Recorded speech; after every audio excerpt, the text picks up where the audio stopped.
What's going on, guys? Ed here. Today we got another supplement review for you. Today we are talking about HMB. As always, if you guys have any questions, comments, concerns, anything you want to see in the upcoming videos, drop a comment below. Let me know. With that, let's get started. Let's get right into it. We're going to talk about HMB, what it is, what it does. Is it worth trying? How much do you take if you are going to try it? We're going to dive into everything. So let's get into it. HMB. What the hell is it? It stands for beta hydroxyl beta methylbutyric acid. Big old scientific name. We're going to call it HMB. Anyway, it seems like it's all the buzz nowadays. Everybody's talking about it. Everybody's writing their own reviews and articles on it and YouTube videos. So I figure, why not make my own little video putting in my 2 cents about it? It's funny. My mom actually the other day sent me a video. And it was Tony Horton talking about HMB. She's like, oh, should I try this? Should I take it? I don't know if you guys remember Tony Horton. He was that old guy. Well, he's not that old. He's in his 60s. He was the dude who made P90X. All them workout videos that you could do at home.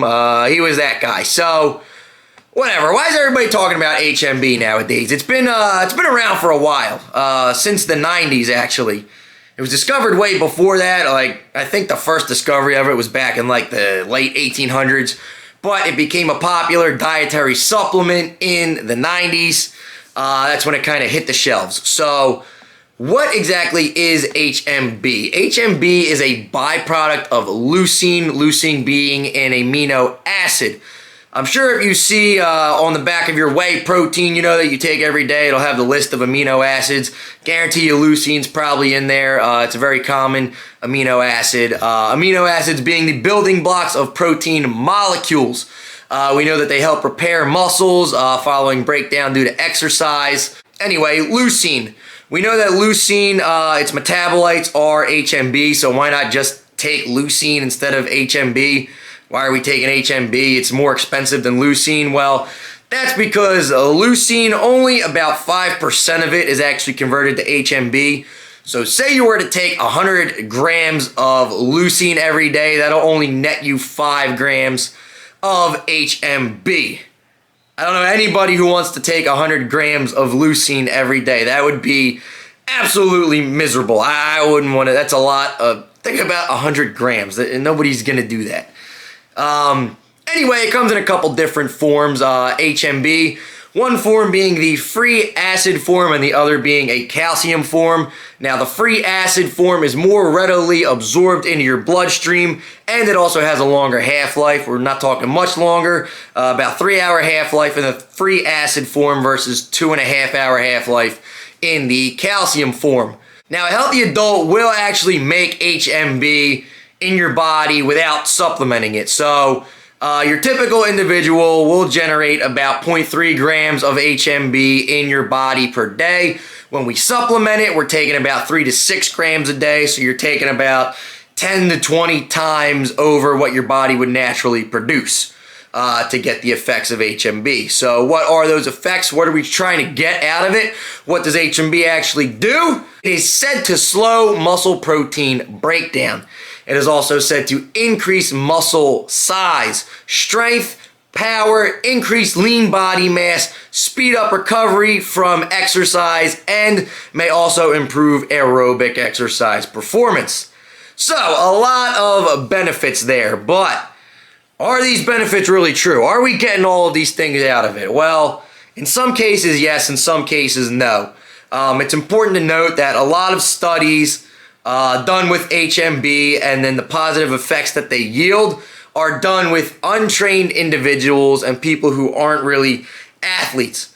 So if you don't really work out and you're thrown into a study and now all of a sudden you're forced to work out for 3 months, but you're also taking HMB with it, are all these gains really attributed to the HMB, or are they the newbie gains that everybody experiences going from not working out to all of a sudden you have a strict workout regimen where you're doing, you know, progressive overload and all that good stuff? So it seems that the effects of HMB are less pronounced. They're more limited in athletes or people who perform resistance training on a regular basis. So take from that what you will. A lot of these studies are mostly done with untrained individuals. We're not really reaping these benefits if we're trained athletes, is what I'm getting at. Also, very limited clinical evidence. It does exist, but there's not much that says that supplementing HMB appears to also increase the secretion of growth hormone and IGF-1.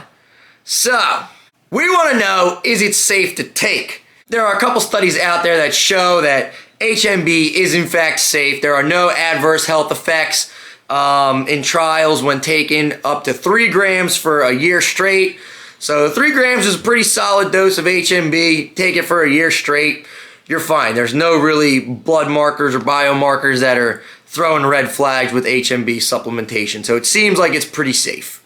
Dosing, we're looking at about 3 to 6 grams per day. That's the typical dose that people are supplemented for, you know, health and exercise performance benefits. I talked about the 2 different forms.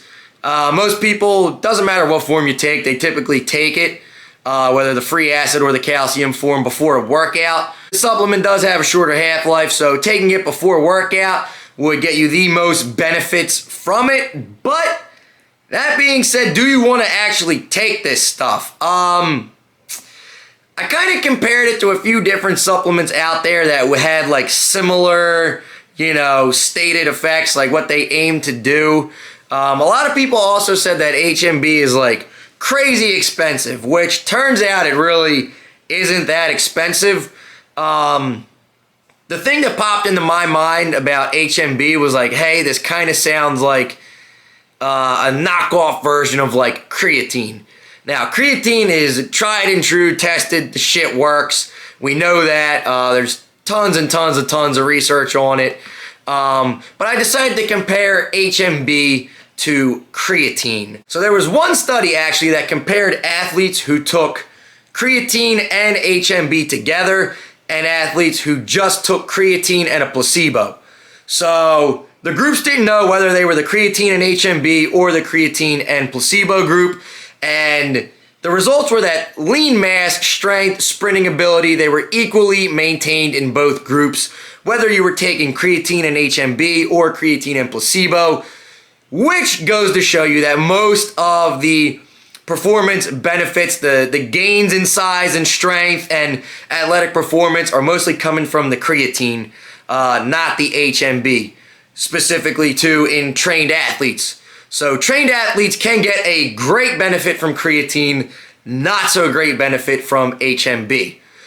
So HMB, you know, like I said, it aims to prevent muscle breakdown, support faster recovery, but it seems that the creatine is way more effective at actually boosting muscle growth and strength and power and energy output.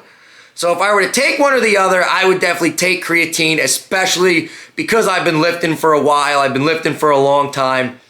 Creatine's going to be effective for me. It's going to work. I also decided to compare, like, price-wise, what we're looking at for, like, HMB versus creatine, because so many people are like, oh my gosh, HMB, how can we ever afford this? You know, it's so expensive. So I actually looked into, I went on the bulk supplements here. You can pick any website. I just wanted one that had both creatine and HMB for sale to see what the pricing difference would be. So I'm looking at 100 grams of each. You could buy 100 grams of HMB for $16, or you could buy 100 grams of creatine for $14. So the price difference isn't that great. We're looking at $16 for 100 grams of HMB. That'll last you about 30 days, considering we're taking 3 grams a day. So 3 grams a day times 30 days, that'll get you 90. Yeah, we're looking at 100 grams of HMB. Same thing. Creatine, typically take it 3 to 5 grams a day. You don't need any more than that. But 3 grams a day of creatine, same thing, 30 days. That'll net you 90 grams. We're looking at 100 grams of creatine for $14. So ultimately, the prices aren't that different, but you're going to get way more out of the creatine than the HMB.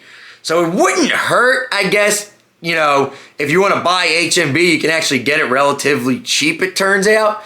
If you want to throw that in on top of your creatine, but I think most of these benefits are going to come from the creatine. But like I said, why not? Try and experiment with HMB. I personally am not going to buy it. I'm not going to try it out just because I don't think it's worth it. It seems like the bang for your buck, there's a lot better things out there, and HMB just isn't worth it in the end. It's not going to get me huge gains in muscle growth. It's not going to help me lift any more than I could normally. It's not going to reduce my body fat like crazy. The effects are pretty minimal. So that's my little thoughts on it. That's a quick little overview of HMB. Do I think it's worth it or not? Honestly, if you've been lifting weights for a while, if you're an athlete, probably not. I don't think HMB is going to be worth it. If you're a newbie, I really don't think you should even try it anyway. I think you should lift for a couple months, get those newbie gains, and then if you want to start looking into some things, then you can try out some stuff. But start with the creatine. The HMB, for me, doesn't really do it. Anyway, that wraps it up for today's videos. Anything you guys want to see me review or dive into next, just let me know. So, Ed out. Bye-bye. Have a good day.